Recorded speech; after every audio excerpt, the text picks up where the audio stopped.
आज मैं आपके साथ आलू मटर बनाने का एक नया तरीका शेयर करूंगी जो कि बहुत ही जल्दी बन जाता है, टेस्टी भी बहुत बनता है। तो यहाँ पर मैंने कुछ मसाला लिया है, इनकी क्वांटिटी बता देती हूँ। 2 अदद टमाटर ले लिए हैं और 1 गट्ठी लहसुन, 1 हरी मिर्च और 2 अदद मैंने प्याज मोटा मोटा कटिंग करके हमने इसमें डाल देना है, ठीक है। और अब हमने कुकर में 2 गिलास पानी डाल देना है और कुकर को अच्छी तरह से बंद करके 10 मिनट के लिए चूल्हे पर रख देना है। अब 10 मिनट के बाद जब मैंने कुकर खोला है तो मसाला कुछ इस तरह से नज़र आ रहा है। बीच में पानी जो था वो अच्छी तरह से खुश्क हो चुका है और मसाला जो है वो बिल्कुल गल चुका है। तो इसको अब हम एक साइड पे रख देंगे। दूसरी तरफ मैंने एक कढ़ाई ले ली है और उसमें 2 चमचे खाना पकाने वाला जो चमचा होता है वो मैंने घी ऑयल के ले लिए हैं। अब हाफ टी स्पून मैंने इसमें ज़ीरा डाल दिया है। ज़ीरा हल्की सी खुशबू आने तक पकाएंगे। इसके बाद जो हमने मसाला कुकर में गला के रखा हुआ था वो इसमें डाल देंगे, पानी समेत सारा मसाला इसमें डाल देंगे। और ये इतना गल चुका है कि भूनते भूनते ही पेस्ट बन जाएगा और इससे सालन इतना मज़े का बनता है कि आपके घर में सब उंगलियां भी चाट जाएंगे। एक बार आप इस रेसिपी को ट्राई करें बस। इसके बाद मैंने कुछ मिर्च मसाले ऐड किए हैं। 1 चम्मच सुरख पिसी हुई मिर्च और 1 चम्मच ही हल्दी और 1 चम्मच मैंने इसमें साबुत धनिया जो मोटा मोटा कूट लिया था और टेस्ट के मुताबिक नमक भी इसमें डाल देंगे।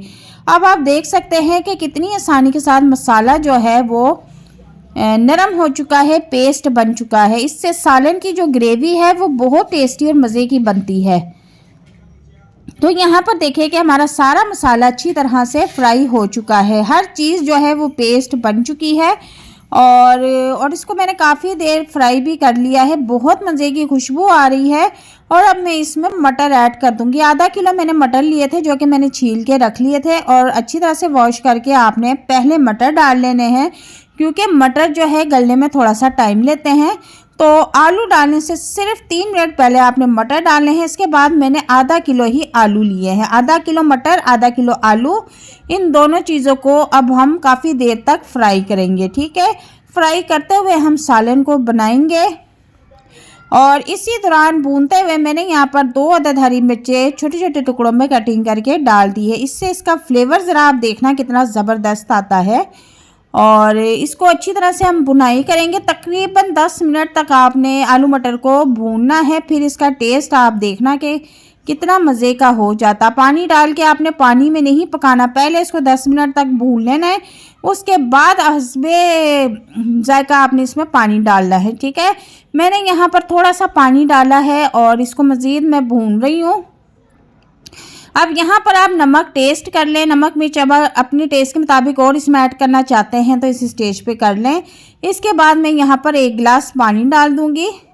1 गिलास मैंने इसमें और पानी डाल दिया। आप जितना शोरबा रखना चाहते हैं उस हिसाब से इसमें पानी डाल दें। मैंने 2 गिलास पानी इसलिए डाला है कि भी आलू मटर गलने में भी पानी खुश्क होगा। तकरीबन 1 गिलास पानी जब इसमें रह जाएगा तो हम फिर चूल्हा बंद कर देंगे। तो यहाँ पर तकरीबन 5 से 6 मिनट के बाद मैंने कवर हटाया है। तो इसकी कंसिस्टेंसी कुछ इस तरह से है कि आलू मटर दोनों जो है वो गल चुके हैं। फिर भी मैं आपको चेक करा देती हूँ। आप देखें कि आलू यहाँ पर अच्छी तरह से गल चुके हैं और सालन जो है हमारा बिल्कुल रेडी है। यहाँ पर मैंने थोड़ा सा पिसा हुआ गरम मसाला लिया है। इससे तो इसका टेस्ट कमाल का हो जाता है, कमाल का। फिर इसके बाद इसको मिक्स कर देंगे और तकरीबन अब हमारा सालन बिल्कुल तैयार है। अब इसमें आपके पास अगर हरा धनिया है तो वो बारीक कटिंग करके डाल दें। मैं थोड़ी देर के लिए मैंने इसको ढाँप दिया है। अब इसका देखिए आप ऑयल ऊपर आ चुका है और बहुत ही टेस्टी और मज़े का आलू मटर का सालन बनके रेडी है। बाहर ढाबा स्टाइल में हमने इसको रेडी किया है।